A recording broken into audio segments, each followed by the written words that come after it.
A debut single is one thing, but the single that follows a debut EP is a completely different beast.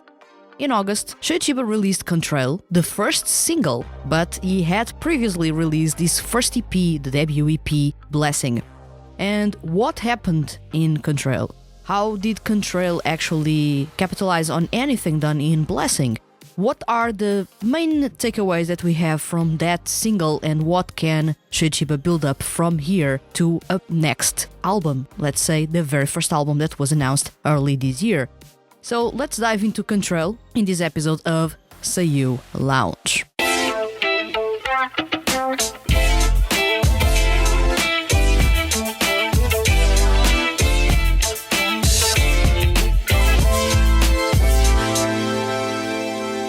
Welcome to SEIYUU Lounge. I am your host Vanessa, and today we are going to talk about Shoya Chiba's Contrail. This is his first single. It was released actually after his first EP, Blessing, which was released in January 2024. We have a couple of things to talk about in this episode.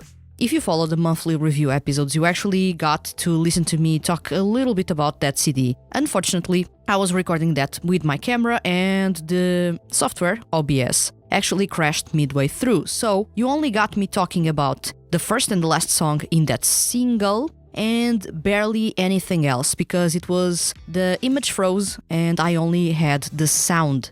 And now I'm going to recover that sound, the full sound that I recorded at that time, instead of that comment that I made about Contrail, which sounded a bit more in passing and a bit more uninterested, when in fact I actually talked a lot about it, but simply the image was not, or the video was not working at all, so I had to cut it. So in this episode you are going to dive into the vaults of the THTFHQ and get my impressions about Contrail almost after I reviewed Contrail. So this is a recap in some way, so you are going to get the sound a bit different from what you are hearing right now, so the quality won't be as better, but you are going to get those unhinged comments about the CD without any filter, without any type of script whatsoever. So I hope you enjoy it, and then I'll see you in the outro. Contrail has, how should I say it, that problem with the first single released after a debut EP. It barely ever lives up to the hype created by the EP, or the debut EP, or the debut CD.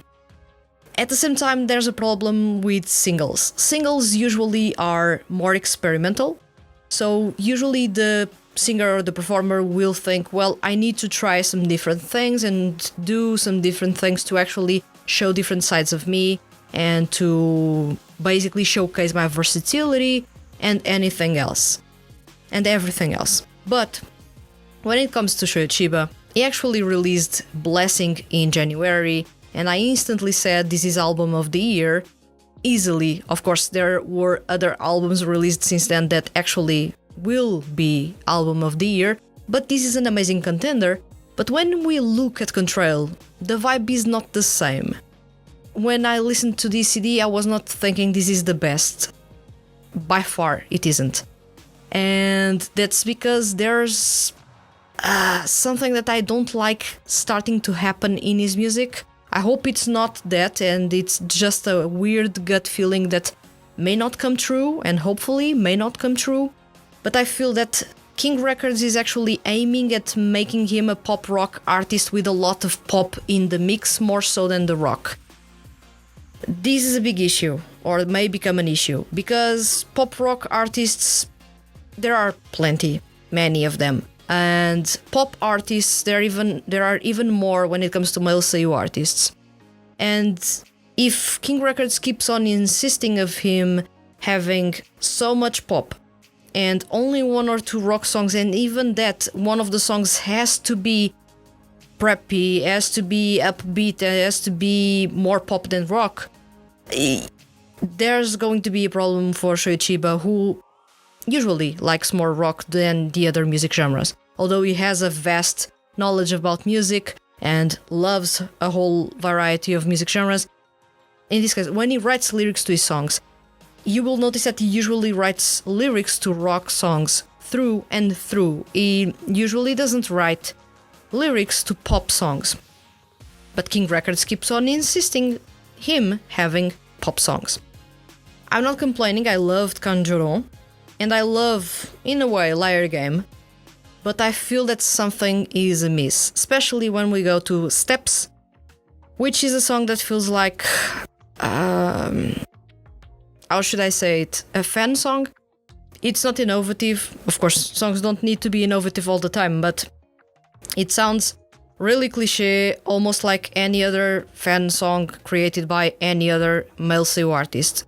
So there's little substance in there, little details that make the song sound unique. It doesn't add much to the single itself. And when it comes to the songs released so far by Shoya Chiba, Steps is actually the weakest song by far, if we are comparing every single song released so far. But of course, not everything is bad. And even what I'm saying right now is not necessarily bad. It's things that for me are making me wary of what King Records may do to his career, more so than me disliking the songs altogether. But Steps is a song that I don't enjoy as much, and I noticed that when I was reviewing, I usually listen to the songs twice, thrice, or more times. As soon as I listened to the song for the second time, I didn't want to listen to it anymore. So it's a song that I didn't enjoy, but still, I rate it fairly high because in what the song promises to do, it delivers. So the song actually manages to create that really inspiring, upbeat vibe. It is with a really comfortable, radio-friendly pop rock sound, so it works really well. It does everything it needs to do correctly. But within this CD, and looking at what Shoya Chiba usually does, let's say usually comparing with what he did in Blessing, this song feels like a step down in terms of quality. Liar Game is almost like King Records wanting to emulate Kanjuro, but Liar Game feels a bit different. And I like how different it feels because the song is almost all in pizzicato style. Once again, while I didn't like Steps as much, in the past for other artists I didn't enjoy their music or one of their specific songs, and then when I watched the live show, I actually enjoyed the song. So Steps doesn't sound that good to me on the CD, but maybe in a live setting it can work, and it can work really well. It has those chants that I really don't like, the la la la fillers that may work better live. And it is a song that really demands a call and response. I feel that it will work amazingly on a live setting. But when it comes to here, on a CD, I feel that, well, when it comes to the song in a CD, it feels a bit odd, at least to me, to have those chants there, and basically no one is going to chant back, so I feel that it is a bit irrelevant to bring that to a song. I know that it is to bring excitement, to make the people that are listening to the song feel that they are a part of something, but I feel it is a bit redundant to bring that to a song. But still, that's a personal preference, doesn't mean that the song is bad. But the fact that when I was listening to this CD and I listened to every single song twice and thrice and I was okay with that, and when it got to Steps and I listened to it twice and I had to give up midway through, it already says that I don't like that song and something was not clicking with me.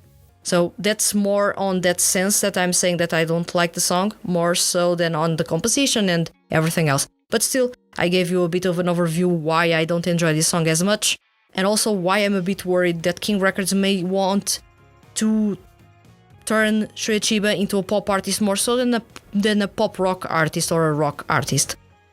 I worry about that, and the worries are starting to become a bit clearer. I hope that the next CD doesn't bring the same things in terms of the structure, which is two rock songs in which one of those is heavy, the other one is softer, and then a dance song in the middle. I feel that this formula will get really boring quite fast if they continue to do this like that.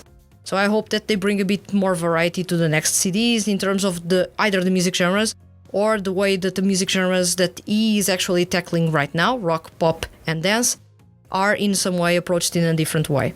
So I'm hoping for that. When it comes to the CD as a whole, Shoya Chiba's Contrail is a solid CD.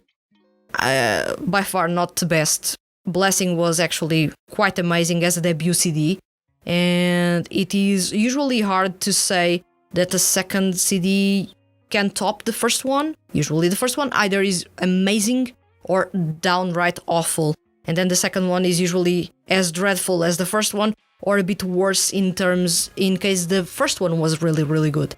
So there's that curse that comes with the sophomore album. In this case, this is a first single, but it is a second CD when it comes to the repertoire as a whole. So this is a sort of a sophomore pain that comes with the territory. So I was hoping for that. So in a way, I was not really surprised that there were some hiccups, but I hope that the next one can actually make up for the hiccups in this CD. And since Shoya Chiba sounded like he had found his voice, his tone, his vibe, and these music genres for Blessing, or in Blessing, I found it a bit weird that in this single it seems like he was searching for those when they were already found in the very first EP. So I don't know really what King Records actually wanted with these, and if the order of the releases may have been in the opposite way and they changed it, and now the single sounds weird because of that change in the order of the releases. I don't know. This right now is only a supposition coming from me. I don't know about that. I'm just trying to make sense of why the single sounds worse than the EP. So yeah. These were my impressions about Shoya Chiba's Contrail. I was expecting much, much more. Perhaps I raised the bar too high with Blessing, but I feel that Contrail left me wanting more and better, and I didn't get that in the CD in specific. Contrail is amazing. Layer Game is quite a fun song, and I believe that it will be played back-to-back with Kanjoron. Steps feels like a song that will be played by the end of a live show to actually hype up the public and the fans, but doesn't feel good within the CD, so there's a big problem in there. And the CD actually starts really good, and the quality lowers as the CD progresses, which is something that is not ideal. You usually want to start and end strongly, and this single doesn't have that. Once again, singles are experimental, so everything I said is my personal opinion, and you may have a different opinion, and you may have actually enjoyed this single. So I hope you did, and if you did, let me know in the comments which is your favorite song.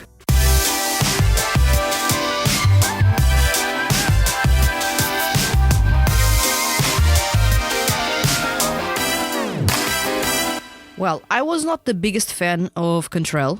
I've said this during that recording, and I felt a bit let down by the direction that King Records or King Amusement Creative actually took with Shoya Chiba, because he initially joined the company with a rock vibe and he was writing lyrics to his music. But I feel that in some way, King Amusement Creative is so focused on making him be like all the other artists that are in the label that his sound got a bit too generic in that specific single. These are growing pains, so I feel these will be kinks that will be ironed out in the first full-length album, which I will talk about in a couple of episodes of this podcast. I'm hoping that things get a bit better, but it was a bit worrying to see that he made massive strides forward with his debut EP, Blessing, and it was actually impressing everyone with the sound and how confident he was from the get-go. But then we have Contrail, and the single drops. It has an amazing leading track, but everything else in the single is lackluster as heck.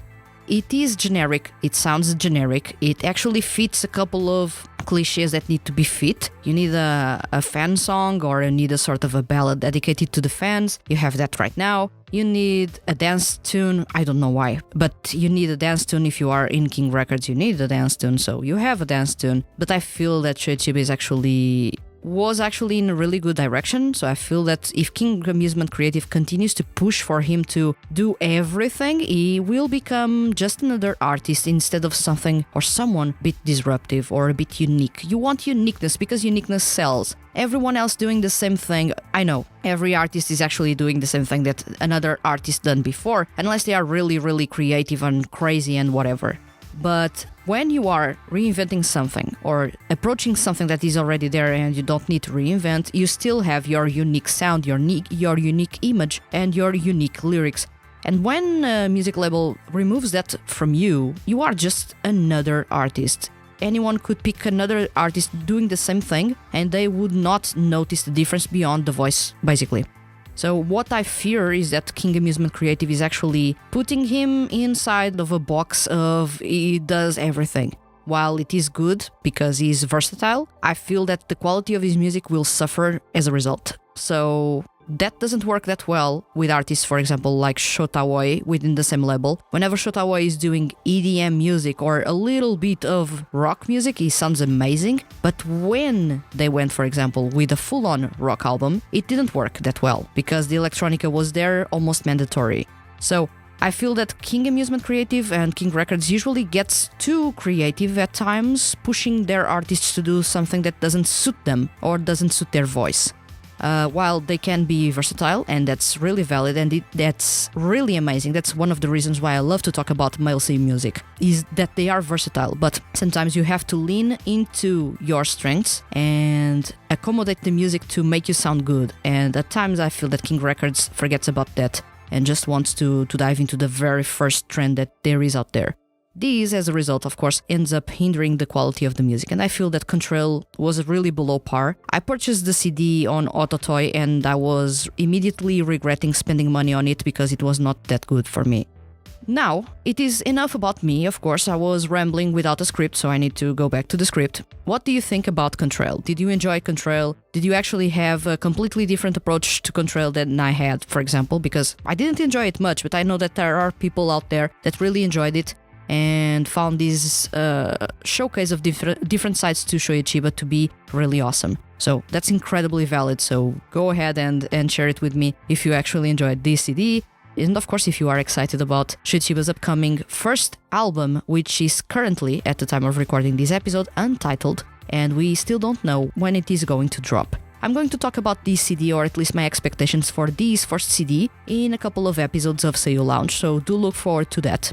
Also, let me know in the comments on YouTube, of course, what you think, and remember, leave your comments as complex or as simple as they may be, and you can be featured on upcoming episodes of SEIYUU Lounge. I say this all the time, but I'm going to start bringing some comments here, so I want to see you guys participating in some capacity. And I know that there are some regular participants in the comments, so I will bring you as well to create a sort of a comments section. So, if you enjoyed this episode and don't want to miss the THTFHQ's weekly male SEIYUU and music-related content, hit the subscribe button. And if you are listening to this episode on a podcast listening platform, please consider following the podcast and leaving a review. Leaving a review is really simple and helps other people find this podcast and fall in love with male SEIYUU artists and 2D groups.